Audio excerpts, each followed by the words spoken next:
All right, there we go. Took me a while to get my recording. Everybody wants to record the call, so it keeps popping up in front of me. Hmm. But anyway, it is June 4th, and I know we kind of got last week's call got cut off a little earlier than anticipated because I had another appointment. I know you guys were chomping at the bit with questions, so if there's anything I missed, don't be afraid to hop out and ask away, or I can continue on where we left off. So, all right, let me see here.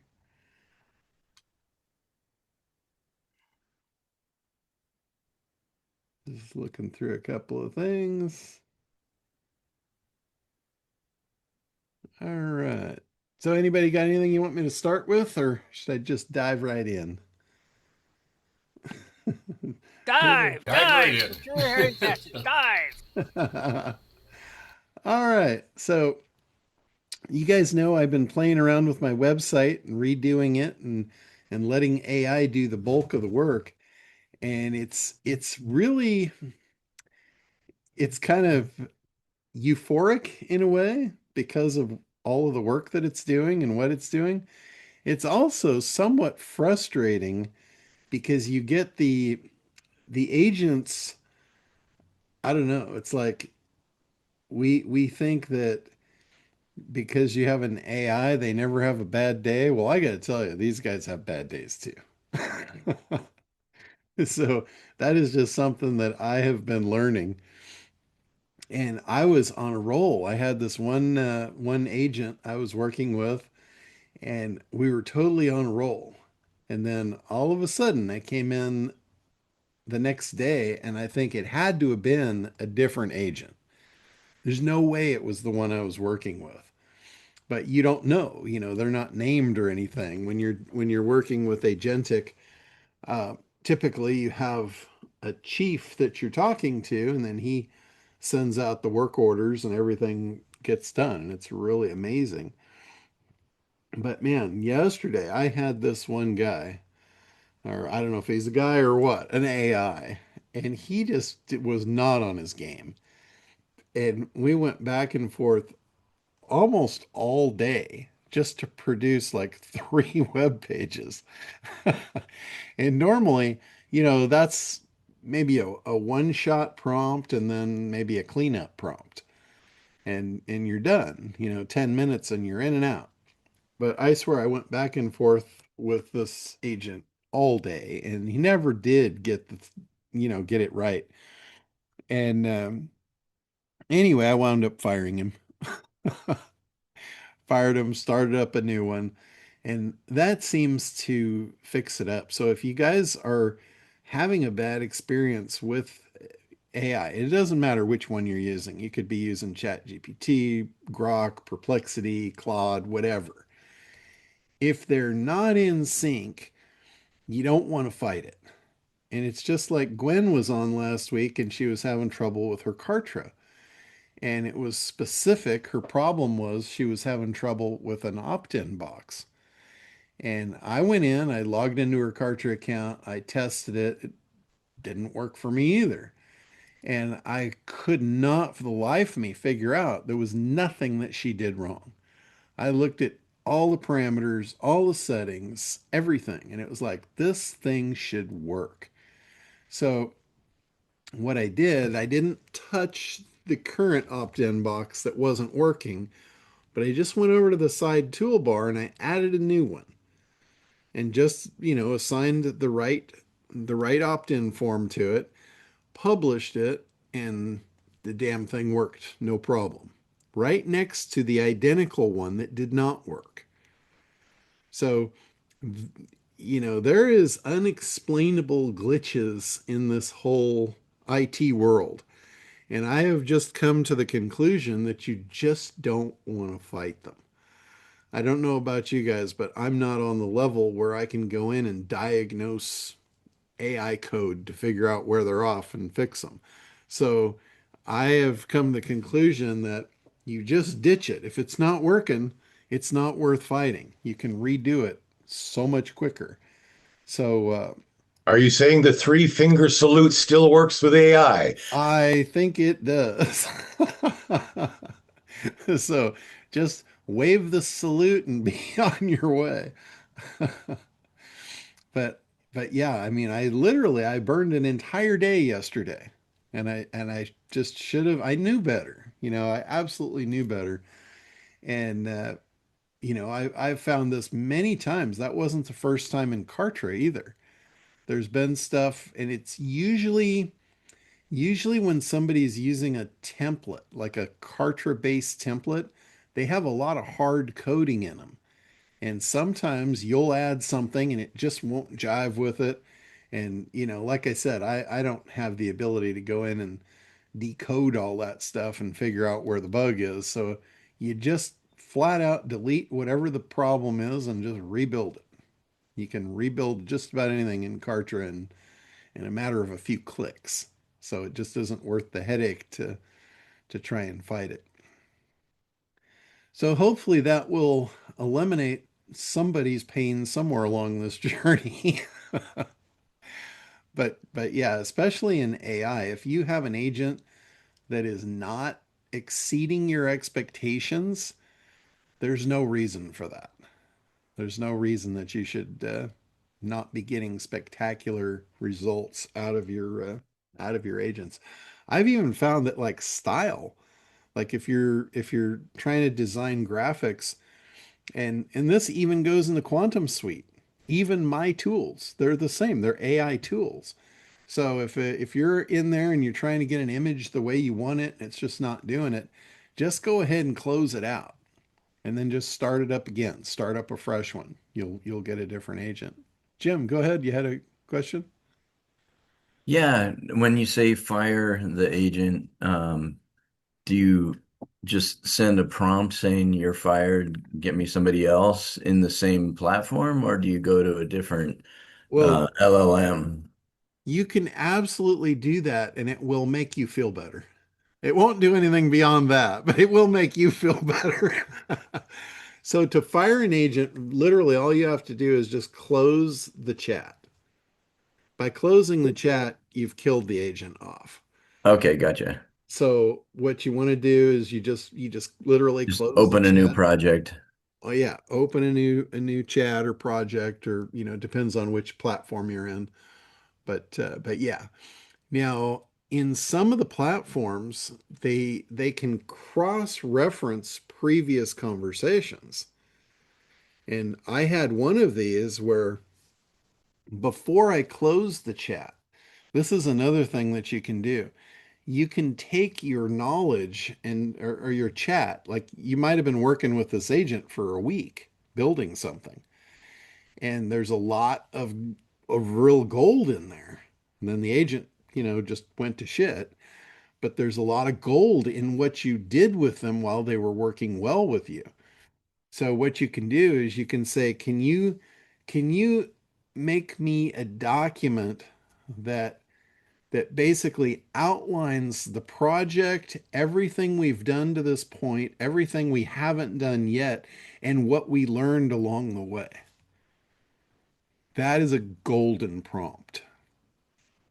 And even a misbehaving agent will be able to pull that off because they're pulling from existing data. They're not having to create new stuff. And then what you do, they'll give that to you in a file. You can even ask for it in an MD file. That's a markdown language file. And that's like the language of AI. So once you get that MD file, that now is portable. It's just like you packed up all the work that you guys did together and you just packed it up in a briefcase. And you carry that into the next room, you hire a new agent, you open the briefcase and you say, "Here's where we left off. I'd like you to study this, get a full understanding of it, and I'd like to work with you from this point forward." And also, just like any good prompt, when you're doing that, you also pre-frame who you want them to be, like what you want them to be an expert in. Like, in this case, I was doing web development. So the new agent, I would basically say, I would like you to unpack this data. It's the briefcase you just carried from the old agent to the new one. I want you to study this, get a full understanding of the scope of the project, what we've done, what we've learned, what we still need to do. And then I call upon you as an expert web developer and a top line ad agency art director to continue the project with me. So you've given it the full history, you've given it everything you've done, where you left off, and you're telling it who it is. That's gonna set the tone for the level it's gonna operate at. And I notice, like in my site, then in the new design of my site, I'm really striving for elegance. I'm really striving for a site that looks like it came from an ad agency. So whenever it doesn't meet my expectations, I scold it. I say, I'm like, what happened to the art director? Did they go on a lunch break? Are you operating without the art director? Because it certainly looks like it. And and you can be sarcastic. It gets it. Believe me, it totally gets your sarcasm. And in some cases, it will snap it into shape. In the case of me yesterday, it did not. It just spiraled into a shithole.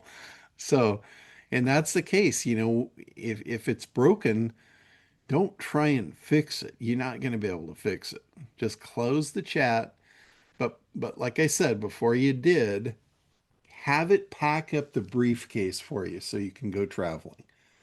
And like I said, that prompt is simply, can you take and put together a file for me that includes everything we've done, everything was planned that we haven't done yet, and everything we learned in the process.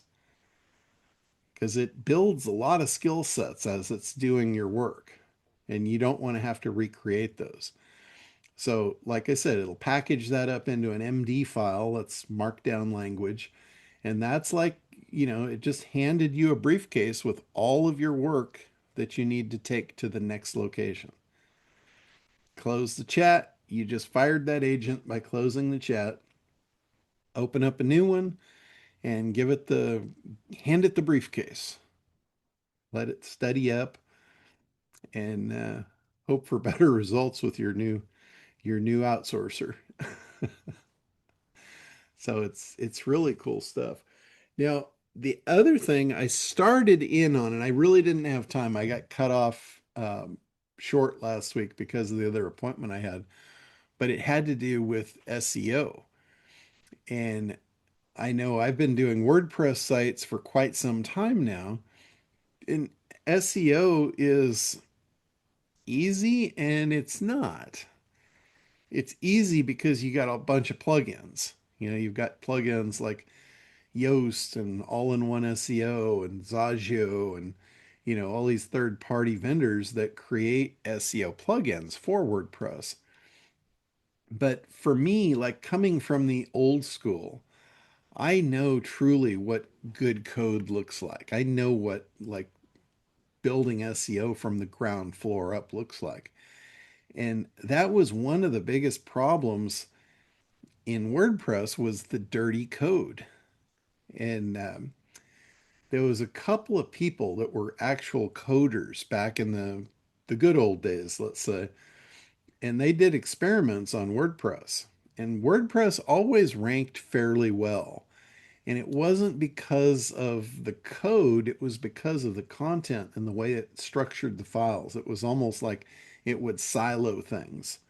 So it had a lot of good things going for it, but it didn't have the basic foundation stuff and like clean code, for instance. And I'll show you what I mean in a minute. I'll show you an example of the difference between my old website in WordPress and the new one in AI. And it's like remarkable, the difference.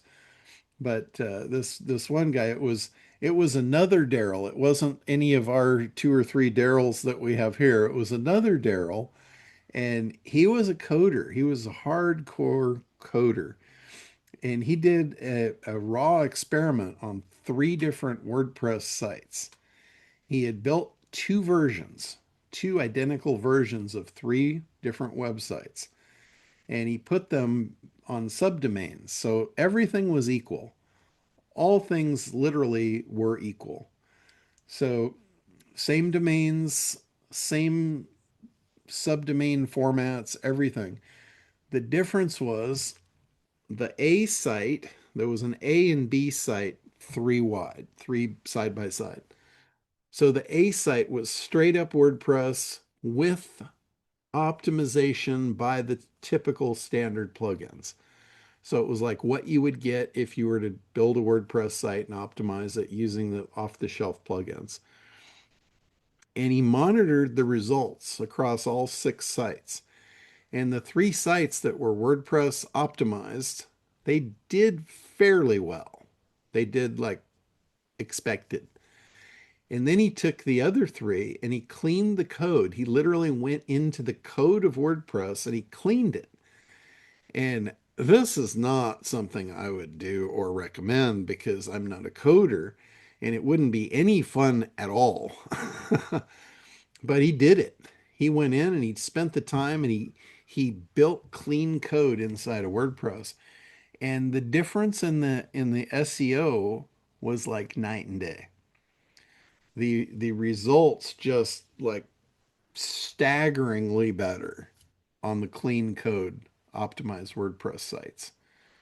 So I've known that for a very long time that the cleanliness of the code had a lot to do with it.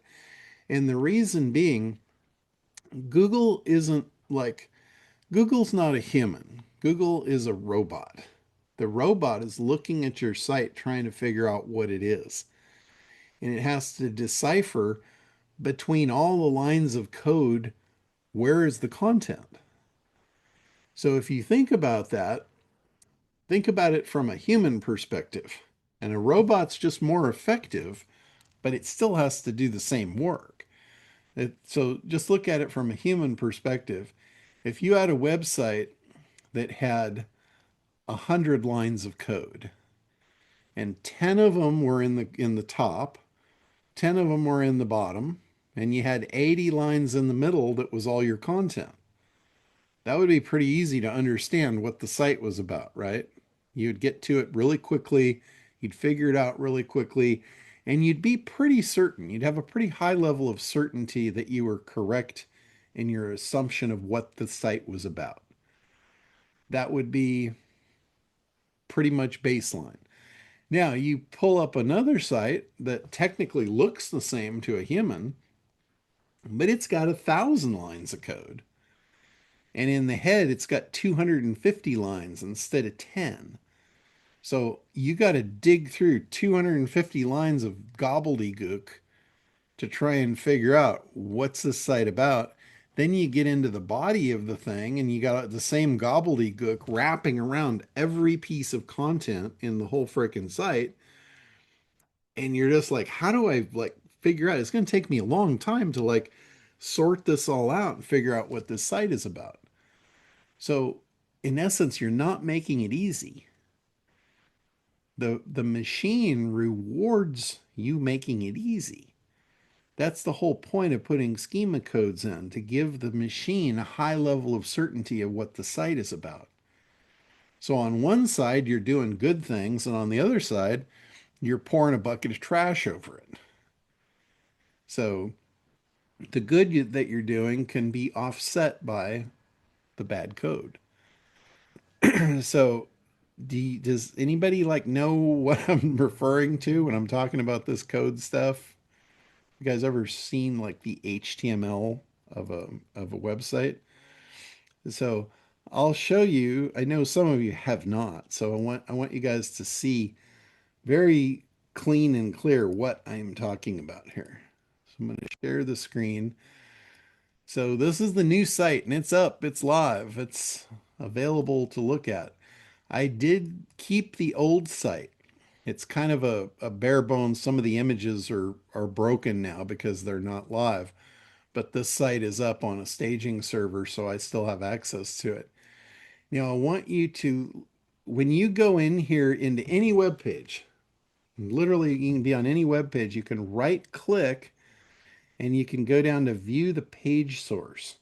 This is how you see the code. So when you click on view the page source, it pops up a window, and this is the code of the website. So this is my WordPress, my old WordPress site. Now, how fun would it be for you to read through this and figure out what this site meant? And look at how long this goes on. And this is in we're looking at the head tag right here. This part here is meta tags. So these are literally meta tags to tell Google specific things. And it took us all of that just to get there, just to get to something meaningful. And then we go right back into the gobbledygook.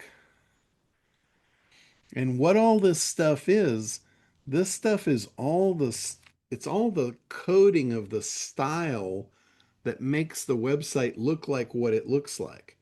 They call this CSS, cascading style sheets. And it just looks like gobbledygook. It's not meant for the search engine to have to chew through, but WordPress puts it right in the head code.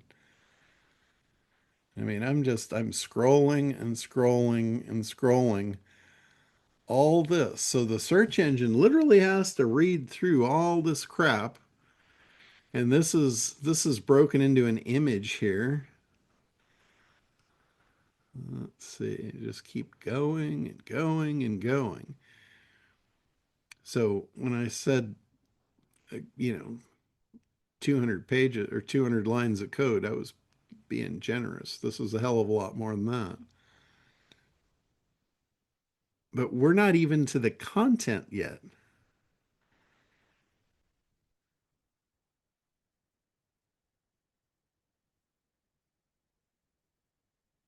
Yeah, this is crazy.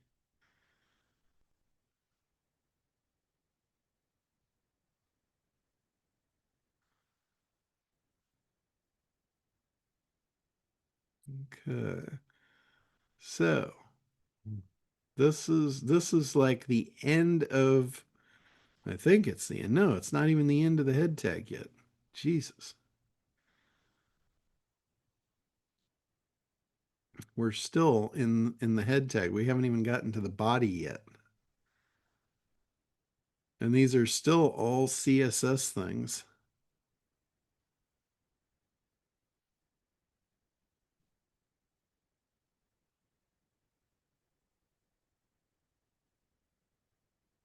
Thank goodness for the people who like to code. Oh my God. Yeah, this is like it's like serious brain damage here. Wow. My goodness. I'm just trying to get to a spot where I can even see where the end of the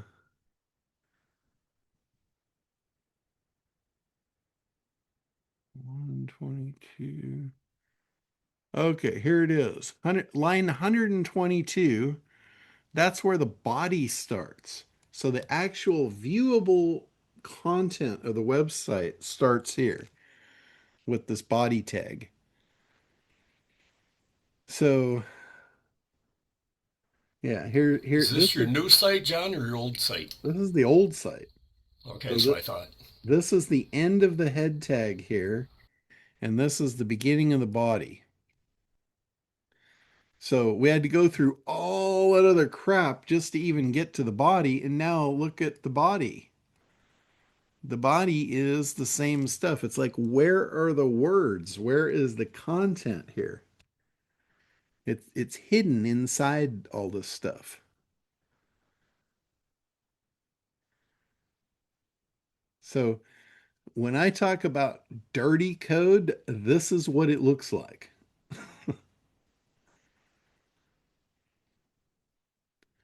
It's like, where would you get clean text to read to figure out what this is? And the search engine has to go through and decipher all of this. It's going to read this all line by line, and then try and sift and sort and figure out, oh, well, there's one word here, then there's another word over here. Let's try and figure out what the site means. So, anybody agree this is a disaster? This is an absolute disaster. So, and that's off of this website. This website doesn't really have a lot of text, a lot of content, but it took all of that crap to make this look like what it was. And I mean, for me to look at this now, it's embarrassing compared to what I have. I mean, this is the new site. It's it's night and day professionalism. But look at the code. Now we're going to look at the code of the news site. Same thing. You right click and you go to view the page source. There is that look a little different.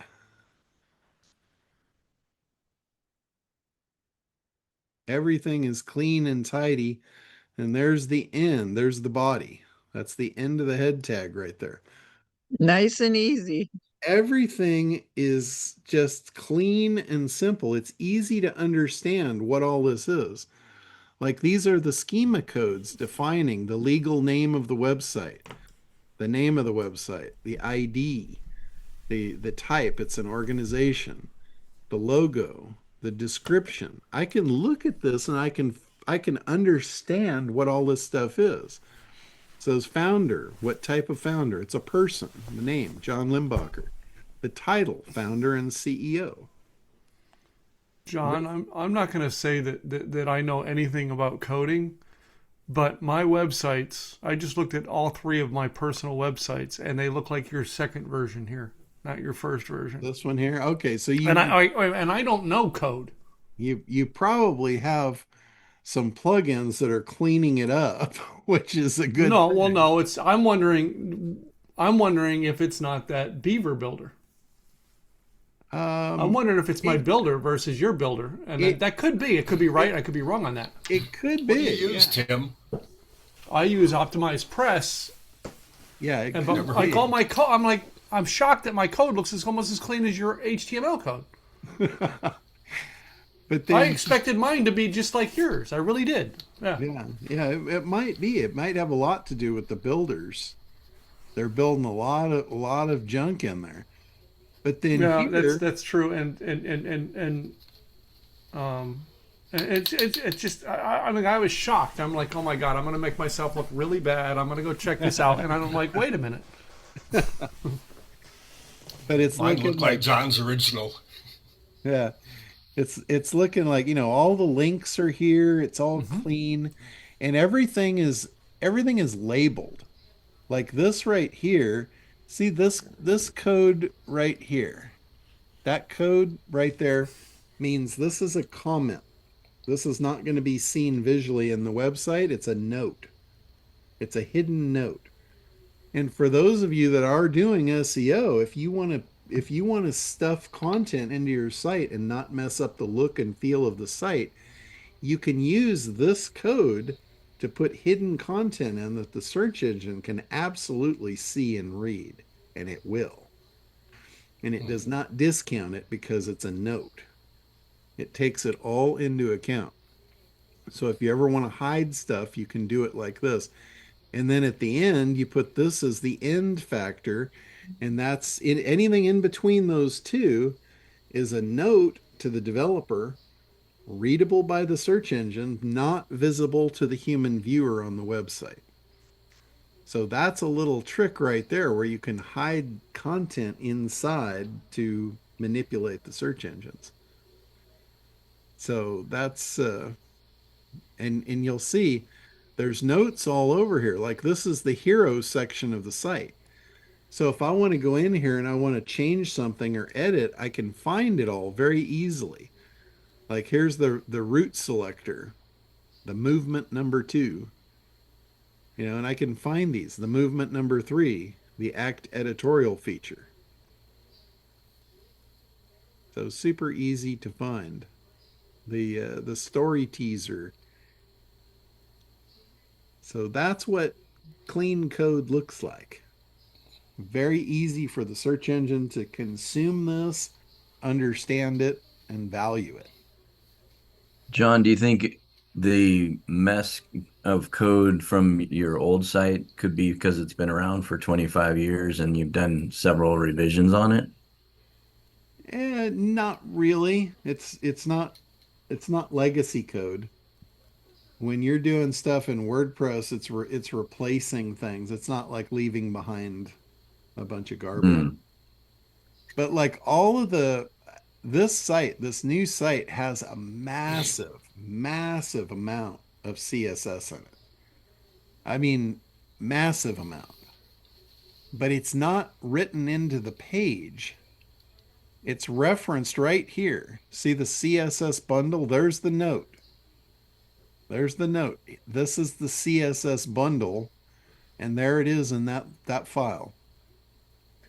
So the browser sees that, it knows, okay, that's where the style lives. I'm going to go grab all that gobbledygook content so I can make the site styled and look good.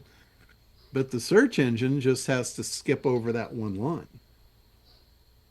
instead of having to dig through 1,000 lines of code that's just nothing but style that it doesn't care about. It only cares about content. It doesn't care about what it looks like. The thing where it cares about what it looks like is how your users interact with it. That's where the look matters. The look doesn't matter primarily to the search engine, but it matters secondarily of how the user interacts with it. If you have a crappy site and people come and they bounce off, that sends a bad signal back to Google that, hey, this site was not of value. They didn't stay very long. Versus if they go to another site and they read and they watch videos and they click links and they dig deeper and they stay there for a long time and they keep coming back, those are all really strong signals that the site content is very valuable. Google has a bunch of what I call FOMO built into it. And this happened many years ago. There was, in fact, it was during the attack on the Twin Towers. People were going to Google to try and find out the up to date information, and it wasn't there.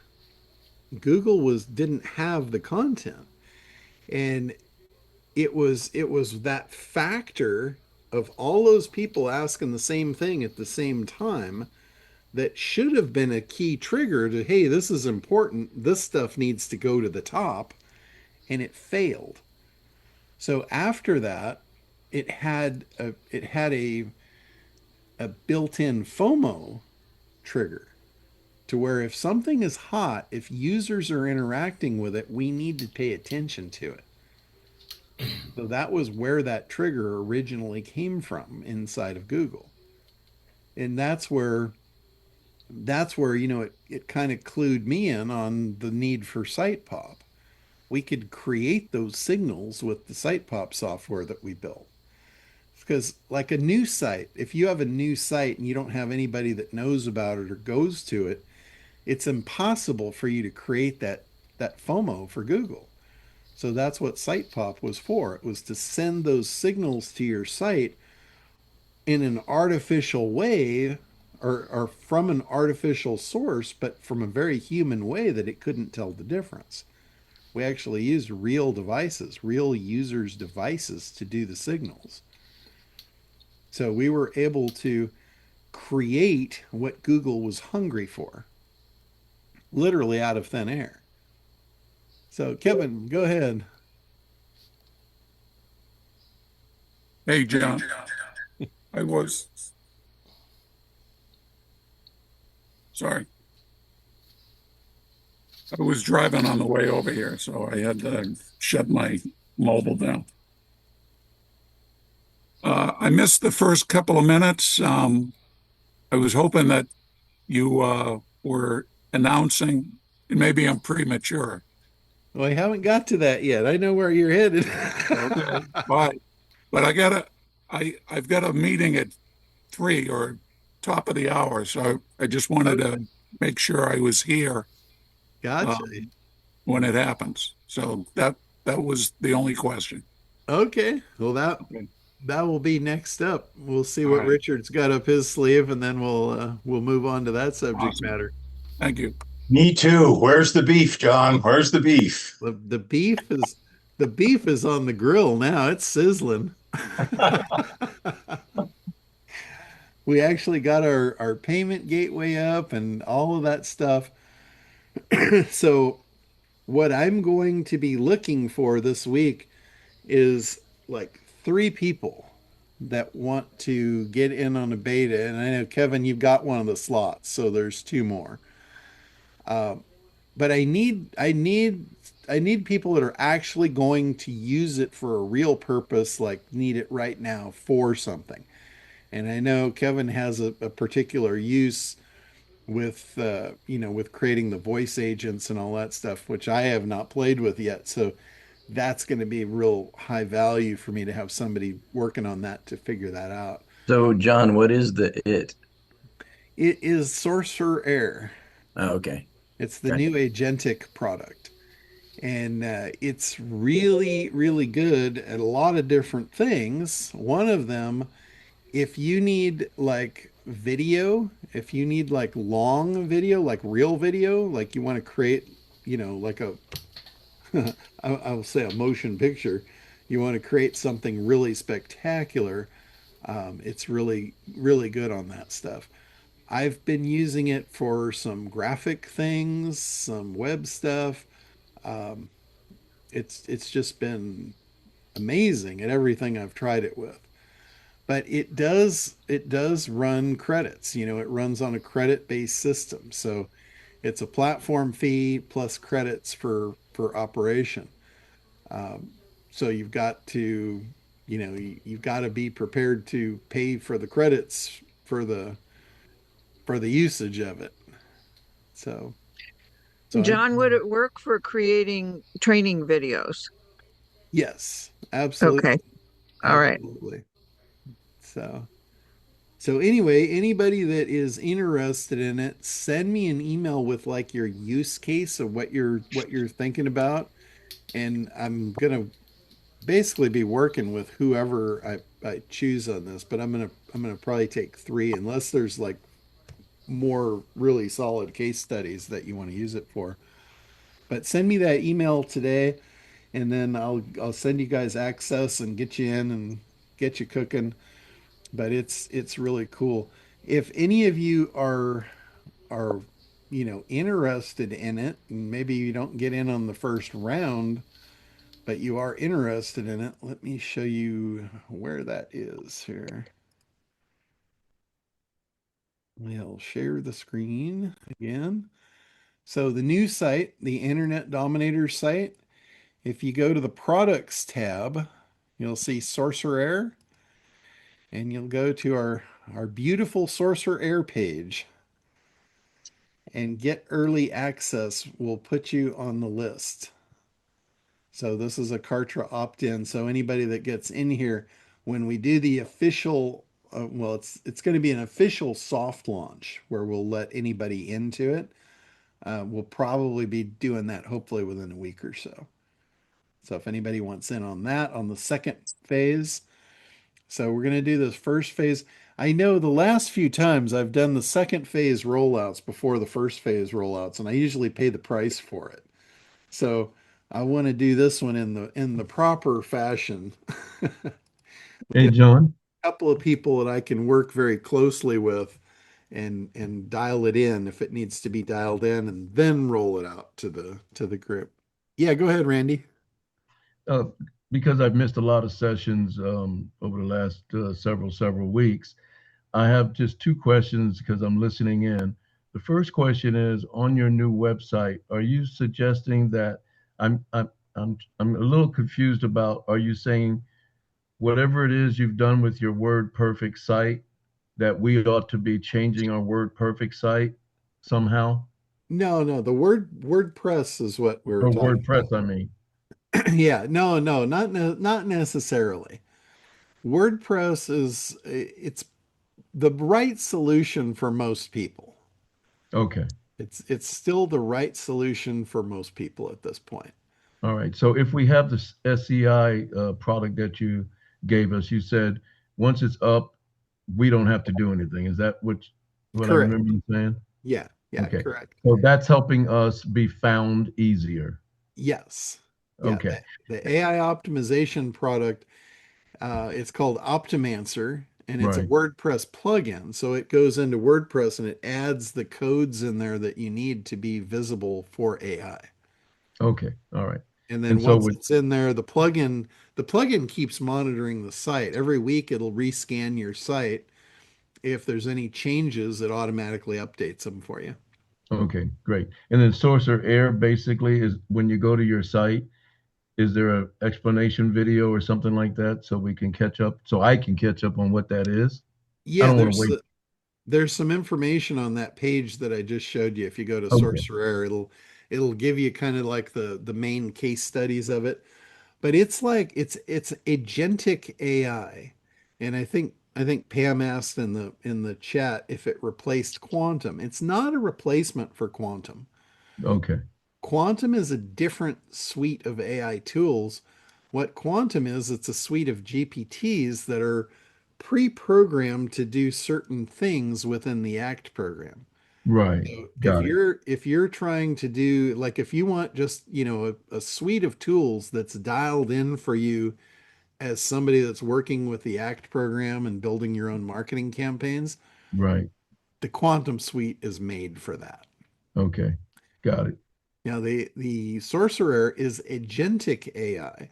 So it's kind of like if you went out and you went to all these different AI platforms, like let's say Mhm. you wanted to build a song, you would go to Suno and Suno would make you a song. That's an AI song. If you wanted, video, you would go to a different AI and you'd have the video. If you wanted to write a book, you would go to Poe and have Poe write the book for you. You'd be using all these different AI platforms that are all disconnected. They have no correlation to one another. They don't know and understand your brand. And it's a mishmash of So Sorcerer Air using brings AI. all these agents together as one team working for you. Yes, exactly. That's what Got it. agentic AI is. Now, inside the Sorcerer platform, it has access to all those tools. Like if you want to write a song, if you tell the agent inside Sorcerer you want to write a song, he's going to use Suno to do it. But he's going to use an agent that understands you and your brand to go over and use Suno on your Got it. behalf. Okay. Yeah, that makes sense. Got it. So it really is a game changer to bring together a brand. Anybody that's doing this for business, if you don't get that, that is really the game changer. And It's almost like having somebody that works for you that has known you for years, knows everything about your business, and you just turn and you say, "Hey, can you make me a brochure for this Saturday's event?" It all already right. And knows everything. then you just go sit out on the big island. That's right. And I've been playing with this agentic stuff now for several months, probably 6 months, and it just keeps amazing me at how good it is. Now, it is different. The prompting is very different in the agentic world than it is in the world of ChatGPT. In ChatGPT, you're going in and you're basically asking it to do something and you're having to tell it all the parameters of how you want Right. it done because and if you don't know, here's the problem. If you don't know and you give it just basic information, you're going to get a basic output. Correct. The difference with agentic is agentic has the agents already pre-programmed. There's I think my developer told me that we have over 1,600 agents pre-programmed. So when you go to the main agent and you ask him to do something, he's going to know which agent to pull into the bucket for you to get that done. Got it. Okay. So it's really, really cool. Really an Very amazing product. outstanding. Thank you for the update. Yeah, absolutely. So when you start to use agentic AI, the thing is you want to get to know it and you want it to get to know you. Right.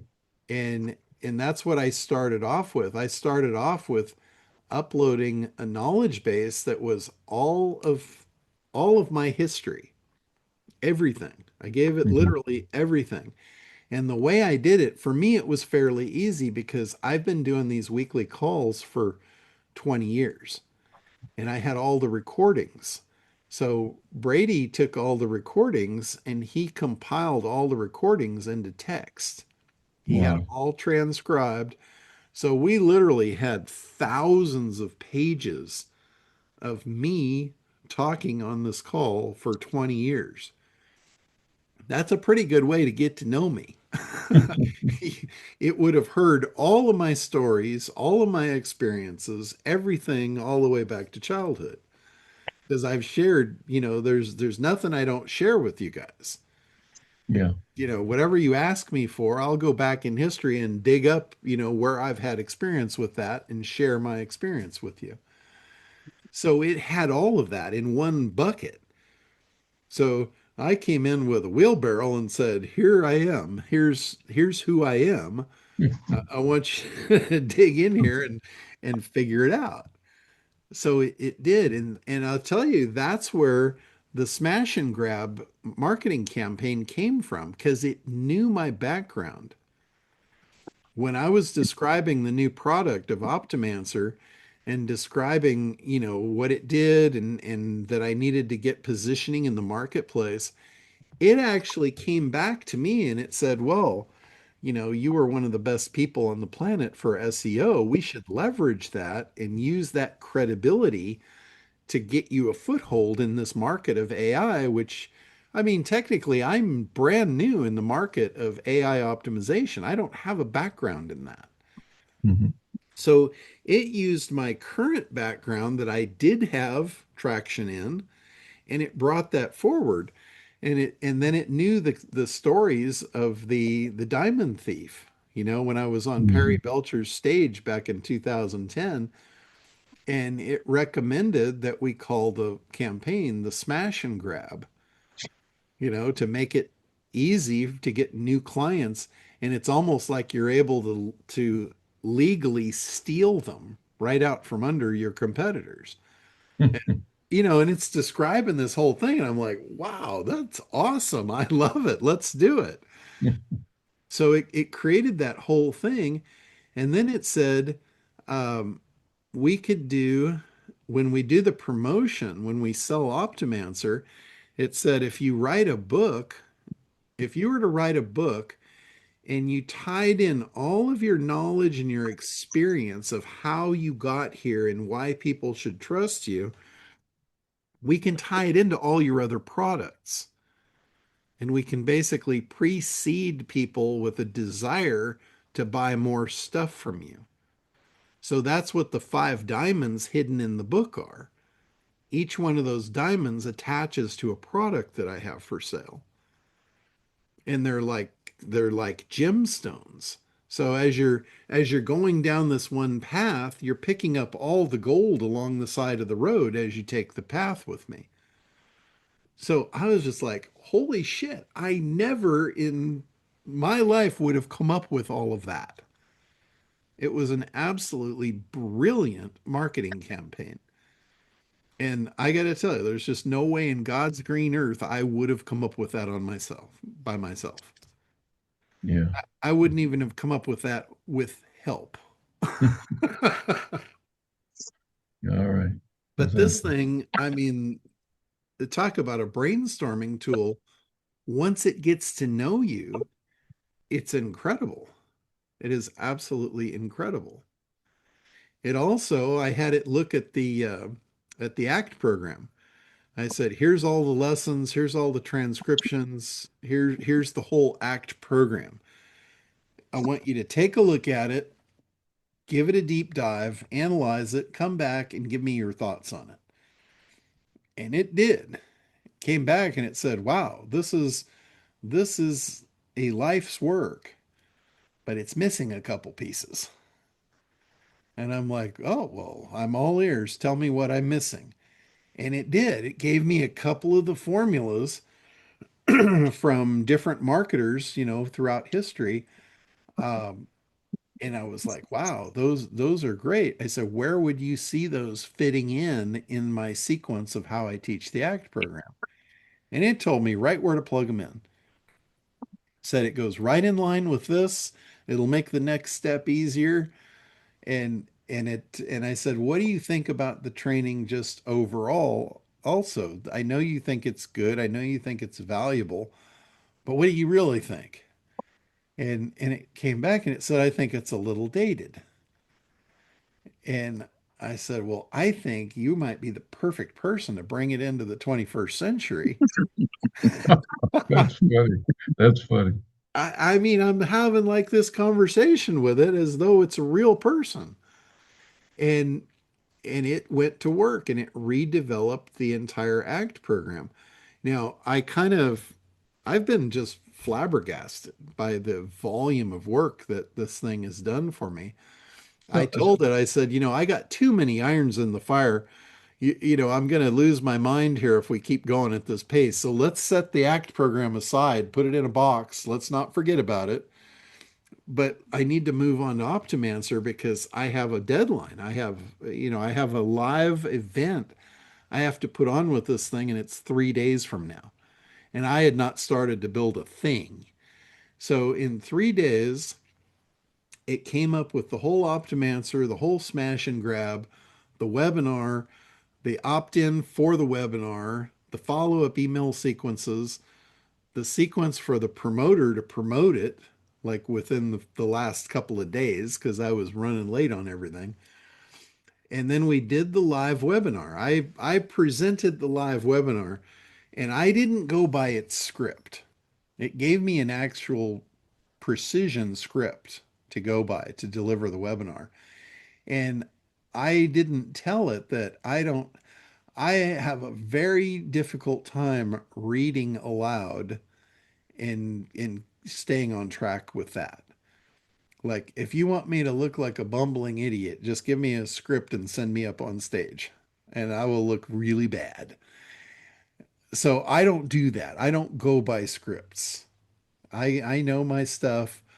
You just tell me where you want to go and what you want the outcome to be and send me up on stage and I'm in. I'll do it. So I did that with this and it sold really well. I mean, I had the trajectory that it set me on and I stuck pretty close to it, but it was not verbatim to its script. So I came back after the webinar was done and I took the results from the webinar and I loaded it up back into the agent. And it said, "Oh, okay. Well, let me take a look. I'll analyze the video and see where the bottlenecks were." And I'm thinking, this is the best-selling webinar I've ever done, and it's talking about bottlenecks. And it actually identified where I could have done better. And it said, based on the results, based on the delivery, based on what you said versus what I said to say, uh, and the results on all of that, I gave it all the data. It said, we need to rewrite the webinar. And this time I need you to deliver it verbatim. Like it's scolding me. So I said, how about this? I'm just throwing ideas out here. I said, how about this? Do you have enough voice of me from listening to the webinar that you could clone my voice? And do you have enough voice from Chris? Because I had Chris in there doing a part on the tech.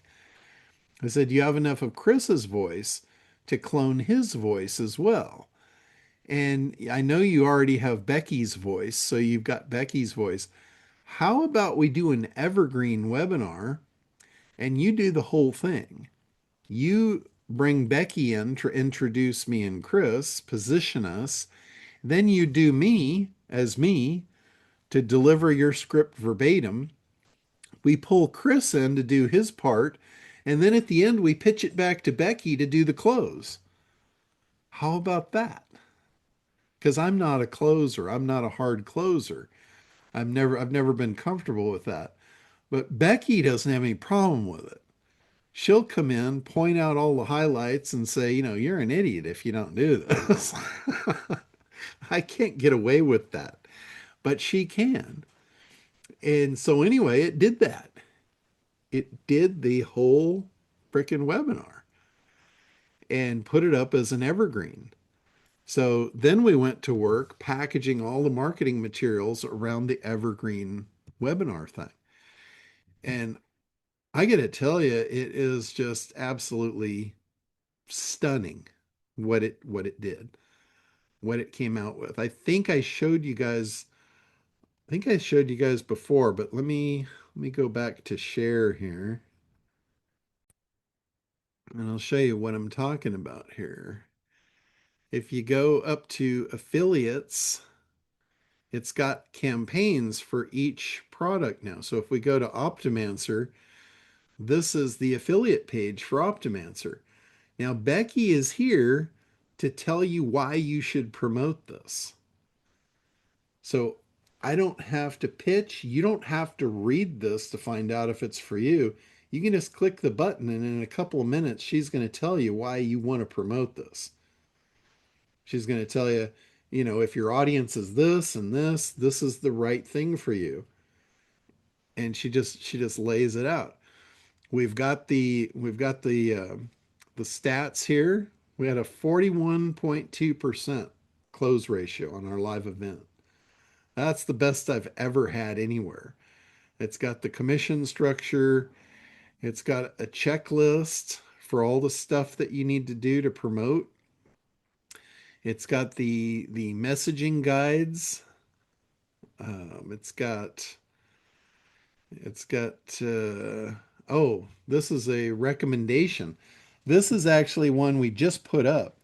And you guys probably know Anthony. Anthony has been with me for years. He comes on the calls every once in a while. He's usually wearing a Batman shirt. So Anka is his wife. She has a day spa down in Point Loma in San Diego. He ran Optimancer on her site. He was one of the first ones to jump into Optimancer, and he plugged it into her website. And this is what he sent me an email just a few days later. And he said, John, just wanted to share this quick story. Yesterday, Anka had a woman walk into the spa looking to get a gift certificate for her mother. When Anka asked her how she found us, the woman said she put into Chat GPT what she was looking for, and the Anka Spa was the first name to be recommended.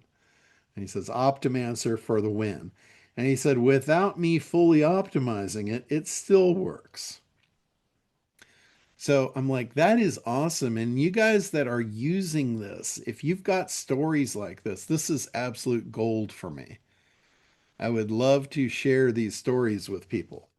So if you have these, I would love it if you would send these to me because I know it works.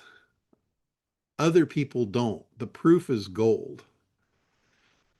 Now, here is 7 emails for the masterclass. This is the pre-masterclass sequence. This is how to get them to consume the masterclass or the webinar, whatever you want to call it.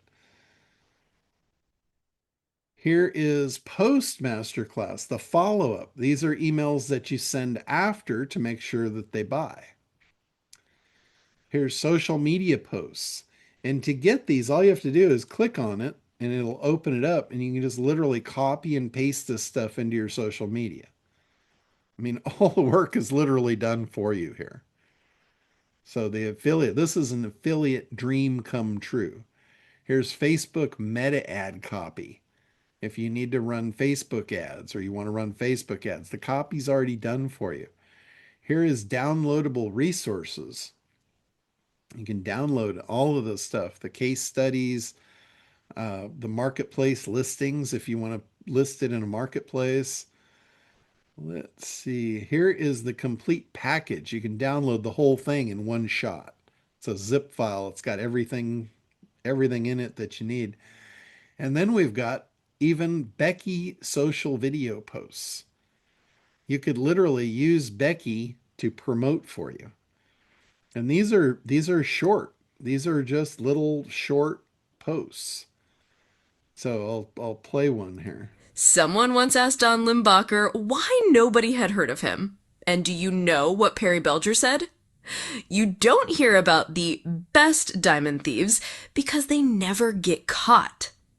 John Limbacher has been quietly building businesses behind the scenes for years. The kind of businesses that generate extraordinary results without anyone knowing his name. No fame, no flashy Instagram lifestyle, just a predictable revenue system that works. And now, for the first time, he's stepping out of the shadows. He and Chris Ormiston have cracked something big in AI optimization. Something that changes how every business gets found online. They put everything into a free training called the Smash and Grab. No hype, no fluff, just the diamond thief showing you exactly how to do what he does. So, you can either keep wondering why your business isn't growing, or you can learn from someone who's been doing it quietly for decades. Link in bio. This one's special. Trust me. I mean, that's her promoting your link. She doesn't say anything about URLs or addresses. Link in bio. So you put your affiliate link down below, you post that video, and she goes to work for you. So, and there's a bunch of them. And then there's John, are there going to be any more details about the Sorcerer software itself and the pricing or any of that sort of stuff, or you just continuing with examples at this point? I got to bail. Yeah, we haven't really got to the sales portion of it yet. Like I said, I need like 3 people in to test and play with it and make sure it's rock solid, and then we'll probably roll out very soon after. Well, the reason I've been bugging you is I am building right now. I can show you the build sheet. I want to be one of your people. I'm trying to get this thing done. So, All right, well, shoot me that email and we'll see what we can do. already done. Okay, cool. But yeah, so we've got all kinds of stuff on here for affiliates. And then it even made an affiliate terms for me. So when you go here, it's got a real affiliate's terms here that actually would stand up a lot better than the cheesy, 3-liner that I had before. And it was interesting when it told me that I needed this. I said, "Well, could you just write that for me?" And it said, "Well, you need an attorney to do this."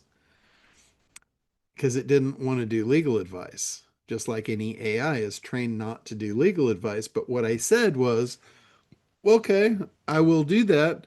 But both of us know that you know exactly what needs to go in it. So why don't you write me the draft and then I'll take it to the attorney for final approval?" And it said, "Oh, no problem. I can do that." So it wrote the legal document for me just by doing it that way. So that was pretty cool. There's another there's another thing here. Let me see if I can find it. Okay, so in Rainmaker, if you are an agency owner in Rainmaker, we basically did all of the stuff for you guys too. So it's not just for the affiliates, it's for you to actually sell the Optimancer service. So we called it business in a box. And we basically made this for the resellers, for the agency owners of Optimancer. So if you click on there from your login, it'll take you here, and we've got a 4-page site. This is a 4-page funnel that is built for you, ready to go. We still have the original 2-page funnel that I came out with in the Kartra funnel, but this one was done by the Agentic AI, and it's based on the same thing as the Smash and Grab. So this is like really solid. You can download. This is a zip file with everything in it. So you can download it there, or you can grab the stuff a la carte if you just need the sales page or the order page, or the email sequence, whatever you need, it's all here piece by piece. And then we've got the other agency stuff in here too. All of the sequences, the follow-ups, the widget, all this stuff. And then we have the original two-page. This is the one that's in Kartra as a Kartra template. So we've got that one in there as well. And then it's got instructions for the funnel flow, how the funnel works. Got the opt-in, the thank you, the nurture sequence, and then the free consult. The new one, the 4-page funnel, it doesn't send them to a free consult. It actually sends them to a sales page.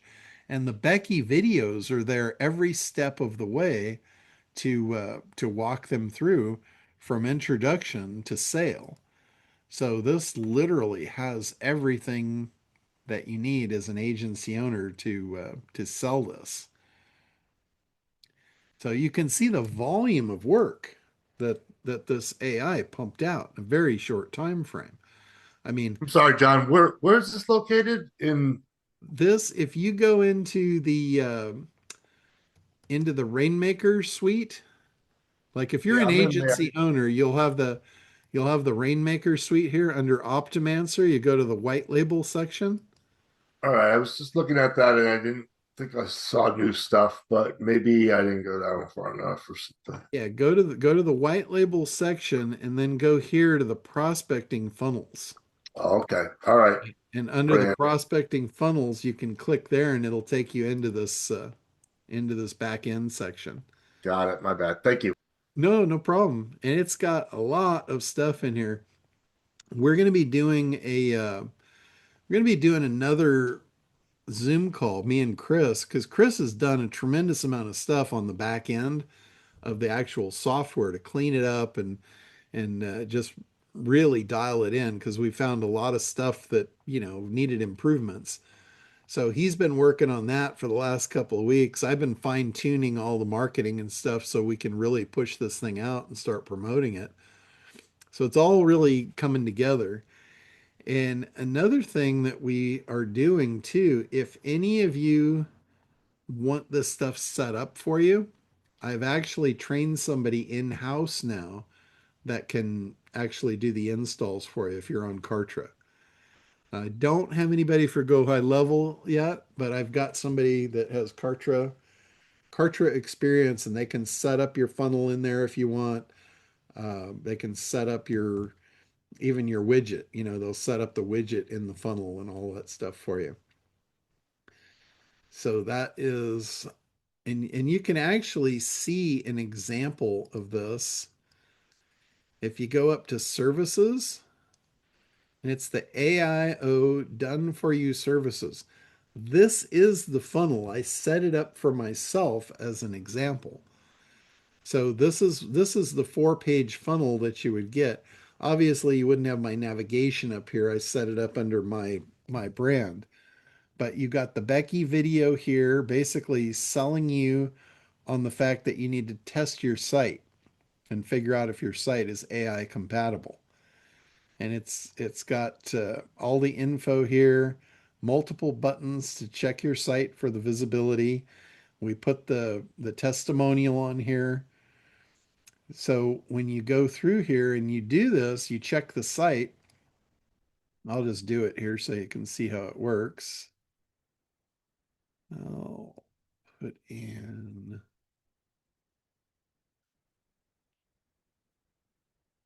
So now it takes you to the visibility test. And again, you've got Becky here telling you exactly what to do to run the test. You run the test in here, and then it gives you the results. And then you can go here to order the service. And then this is the sales page. And again, you've got her here to give you the sales pitch.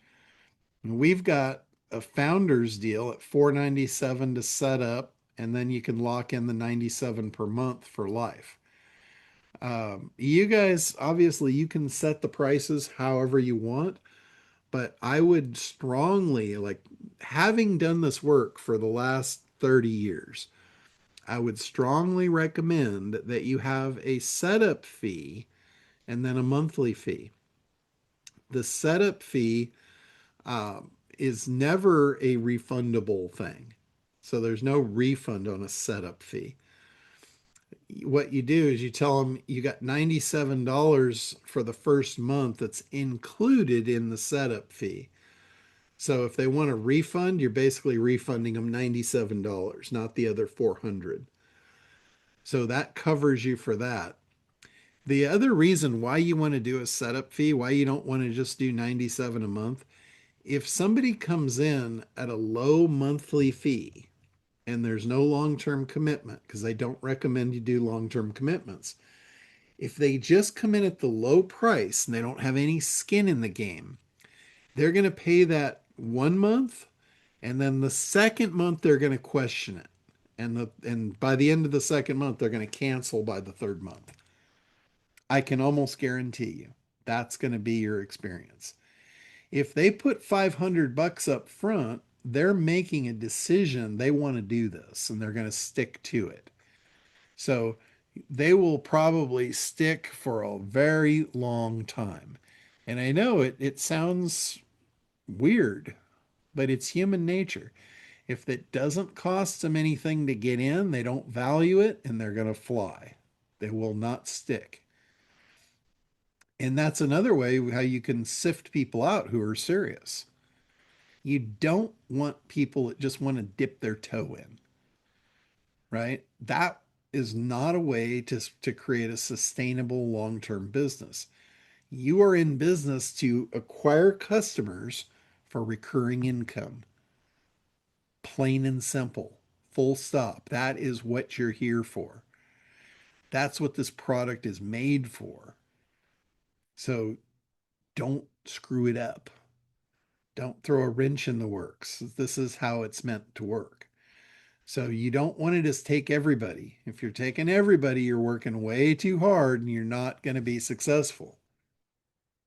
I would rather have 9 people tell me, oh, yeah, I'll do the 97 a month, and the next month they cancel. And then one person will say, yeah, I'll pay the 497, no problem. I would rather not have the ones that won't do that. Like I'll give up 9 and say, okay, yeah, I don't need your business. That's fine. This offer is not for you. If you can't afford the 497, it's not for you, obviously.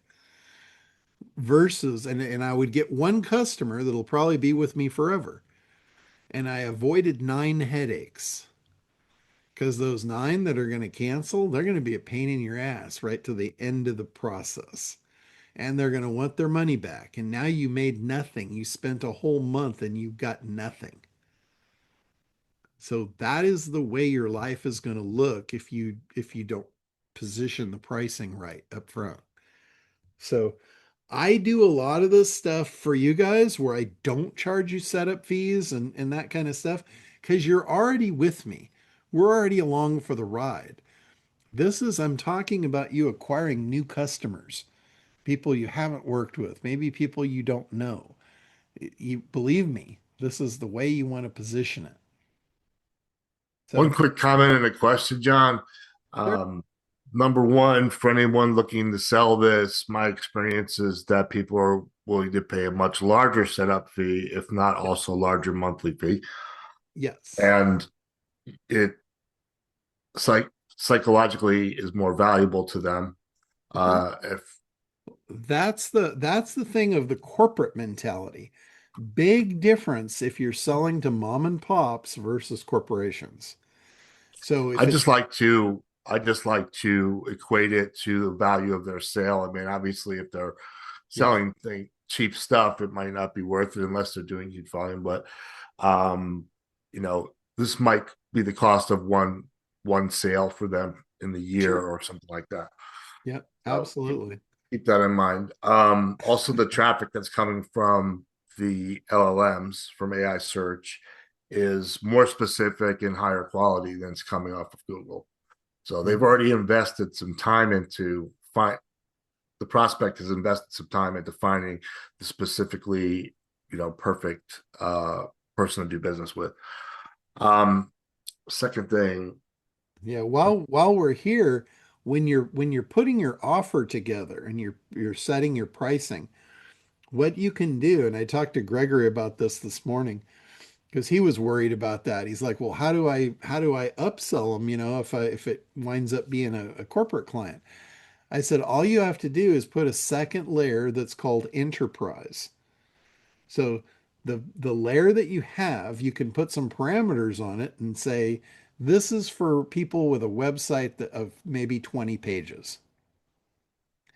Most small businesses are going to have no more than 20 pages. So they fit that criteria of the 497 and the 97 a month. If they have more, you just tell them that's no problem. That moves you up into an enterprise solution. And here's how we do it. It's basically, and you can say if it's 20 a page, that's basically about $25 a page. If you're willing to do 20 pages for $500, that's $25 a page. So what you can do is you can say on an enterprise level, based that we have to do the scan and figure out how many pages is in your enterprise level site. That's one way to do it. You can also do the way you were talking about is base it on their their cost of sale.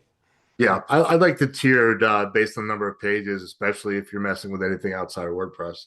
Yeah, It yeah. gets to be highly But managed. even with WordPress, that's how you can get them. You can get the price up, and it brings the value to it.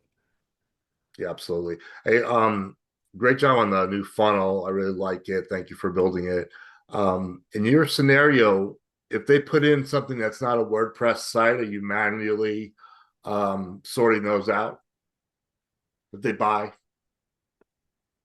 Well, basically, if they buy it and they don't have a WordPress site, you just call them up and you have a conversation. You say this offer is for WordPress only, where we do the work for you.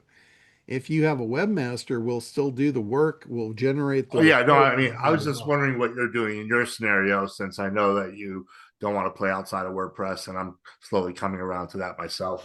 Yeah, yeah. Myself, I would not offer to do the work. There's no way I would touch that with a 10-foot pole. Yeah. So I, you're just I, it's just a manual process at the end of the funnel. You see they purchase, you see what their website is, and just go from there into a conversation. yeah, exactly.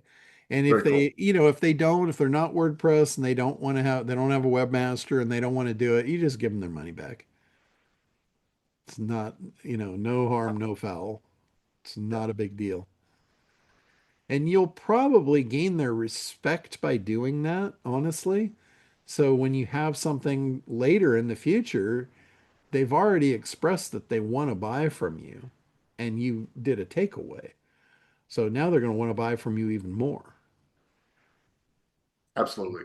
So that it's not a bad thing. It's not a bad thing to tell somebody no and give them their money back. When you do that, you're basically demonstrating that you're honest. That's a high level of integrity. There's a lot of people that wouldn't, that just, string them along and take their money and run.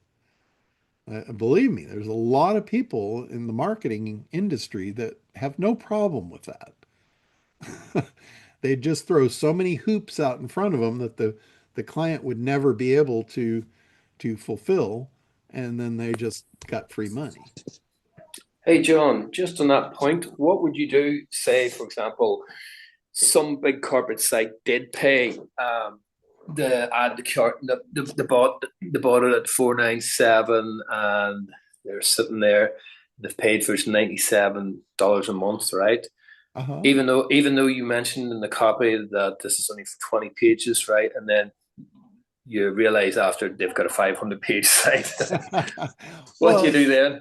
that's actually easy. That again, it's just a conversation. You would contact them and say, your site really requires more of an enterprise level, but if you'd like to stay at the level you purchased, we're happy to do the optimization on 20 pages. You Right enough, you good can point.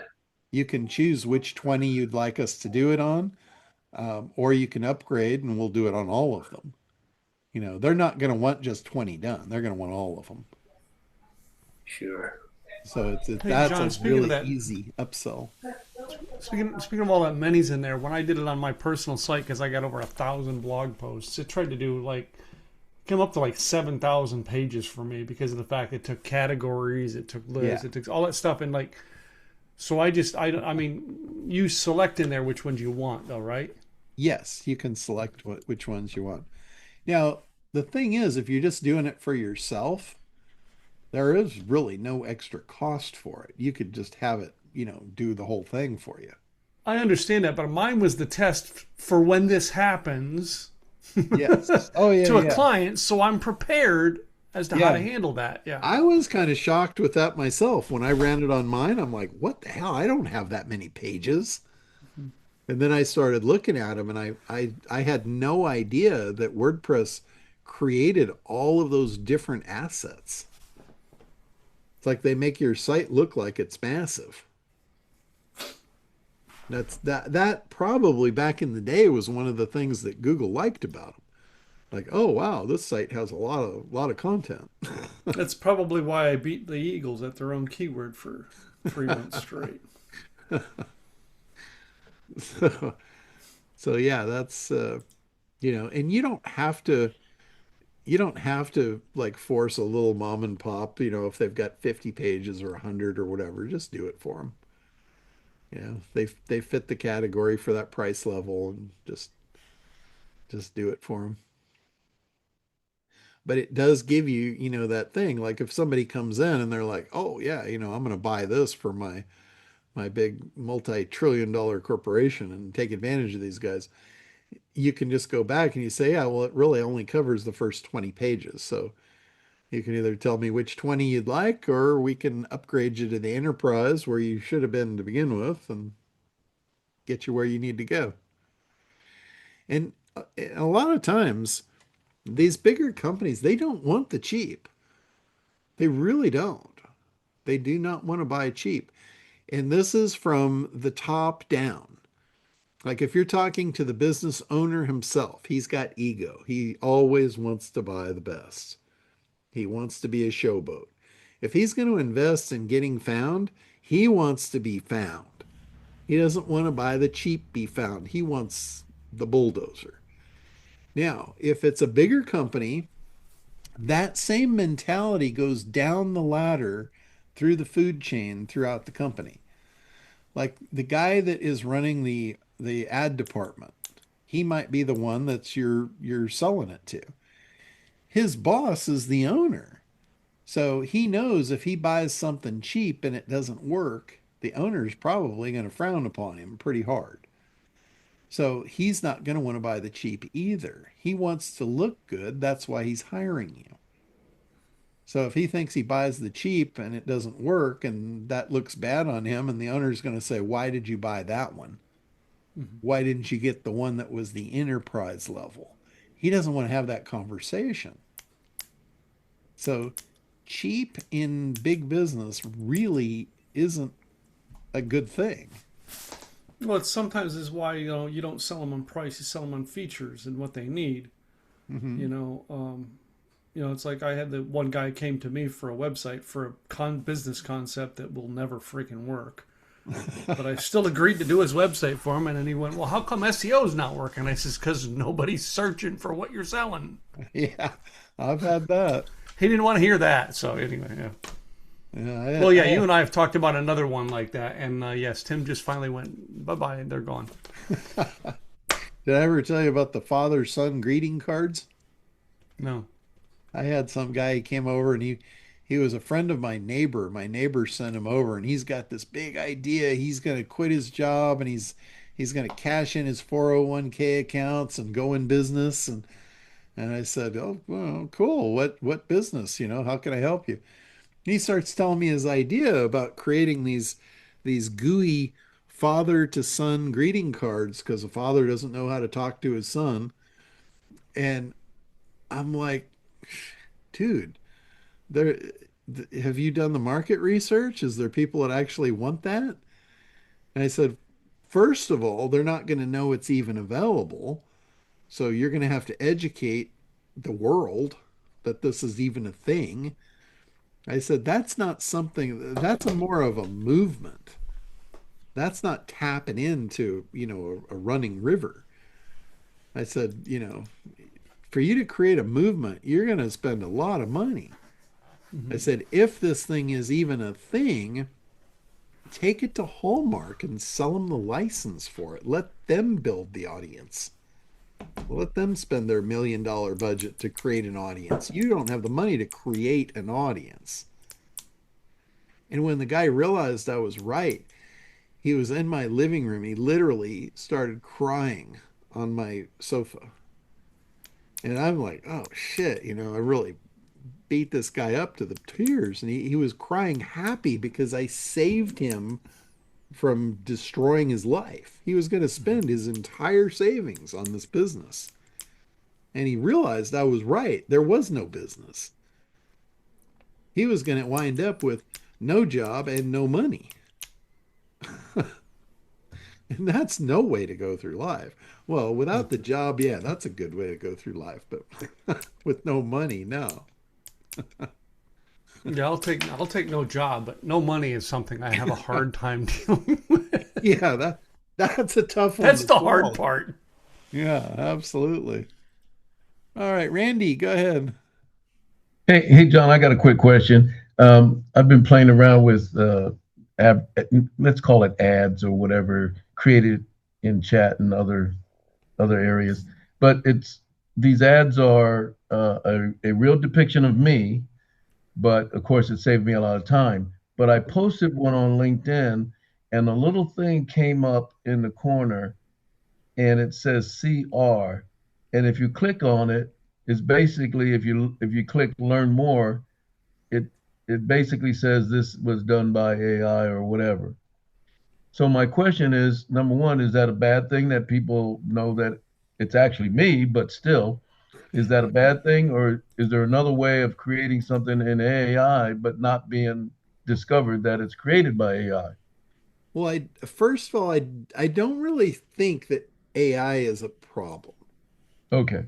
And I was having this conversation with somebody else about different age groups, and there's a lot of the younger age groups that don't want to talk to people.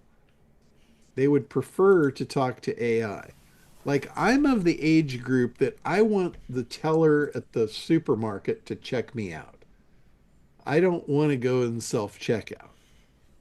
But if you look at the people in the self-checkout, the age of them, they're up to a certain age. And you look at the people in the, walking through the real checkout line, and they're a little bit older. And, you know, the age is coming up. It's like you're starting to see that gap lessen. Mhm. Okay. So No, I think we're about to live in a purebred AI world. yeah, I did want to. I've only done a couple caricatures in AI just because I did them for me and for fun. Yeah, But the ads I'm using on LinkedIn, and if you've seen Larry Broughton, they're like his. Okay. yeah, Now I'm not paying LinkedIn, so I'm not showing up on the front. But nonetheless, people are seeing them. But it's actually me. I've taken several of my photos from and created these ads having chat formulate them and put them in different backgrounds that I would actually be in. So it's real, but it's not real. It's created by AI to save me time. yeah, yeah. I So don't see that as being a problem. now when it Where comes, where that might be a problem is if you are creating testimonials and no, things of that. absolutely not. Any of my testimonials are real testimonials only. Now, I have to share with you, going to the store though, when I'm shopping, I only decide which line to get in based on how quick I can get out of there. So I will go to the scan and get out. But I Yeah, like interacting with people too, so it just depends. yeah. Like for me, I don't up until just recently, I've preferred to talk to someone on the phone. Right. Like if I have a problem with a company or whatever, I want to talk to somebody on the phone. And the fact that that really kind of went out the window 20 years ago. the ability to talk to an actual agent on the phone has been rapidly diminishing. Right.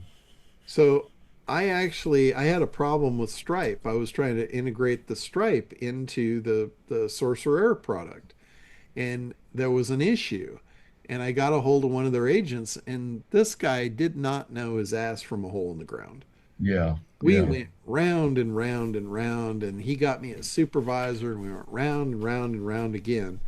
And it was so frustrating working with their real team that I opened up their chat window on their site on Stripe, and I started chatting with their bot.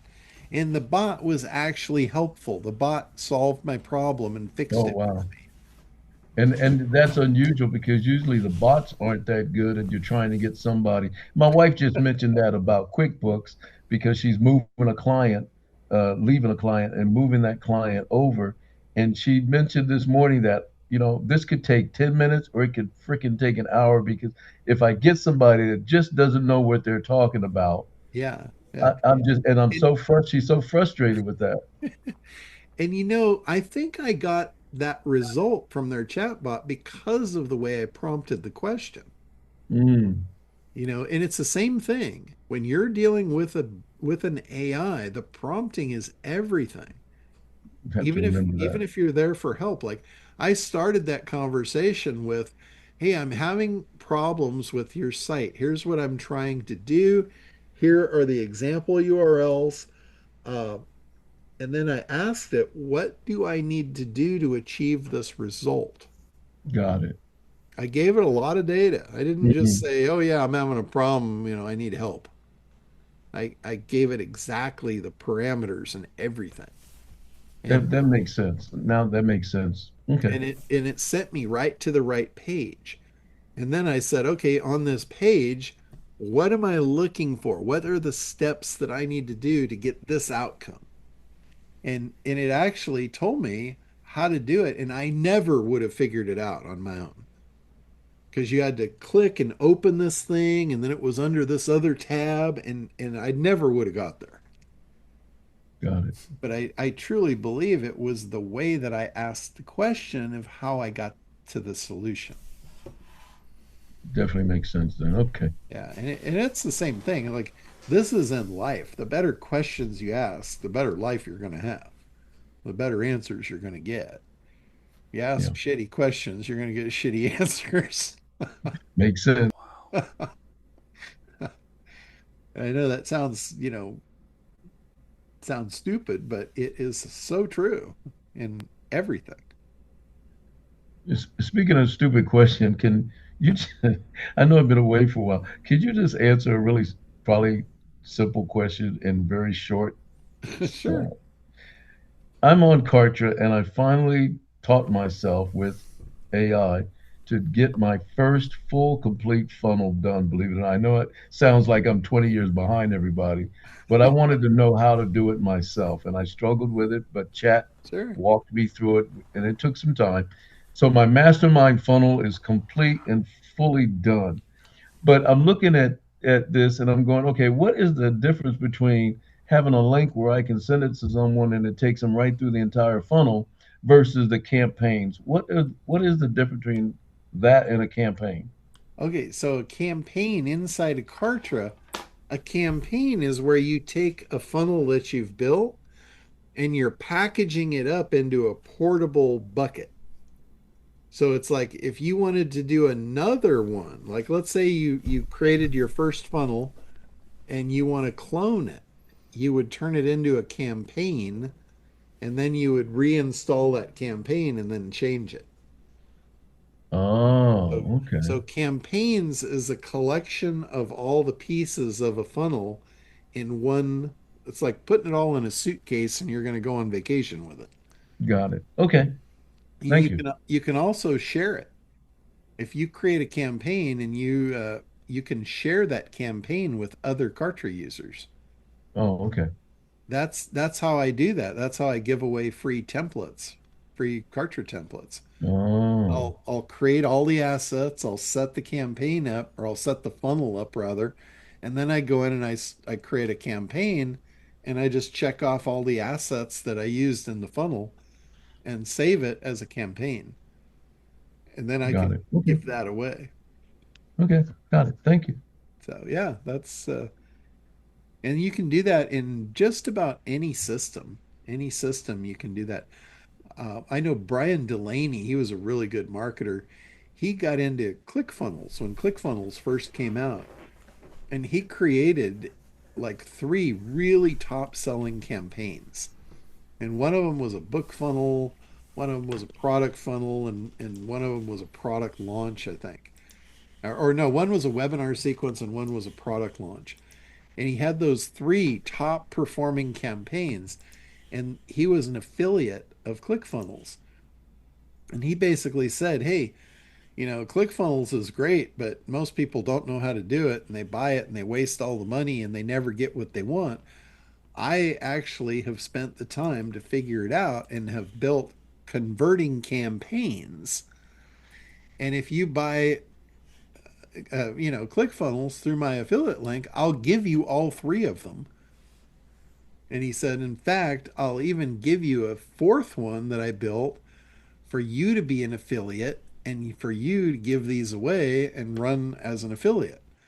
So he gave away those four funnels, and he was their top seller, who's their top affiliate for years. And they always gave away a car to the top affiliate every year. He got all the cars. He had like a fleet of Corvettes that he got from them. So that was a pretty good lead magnet. Yeah, sounds like it. providing, providing value.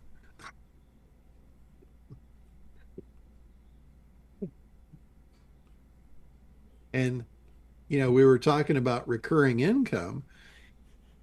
That goes for affiliates too. If you're doing one-off offers for affiliates, it's one-time money.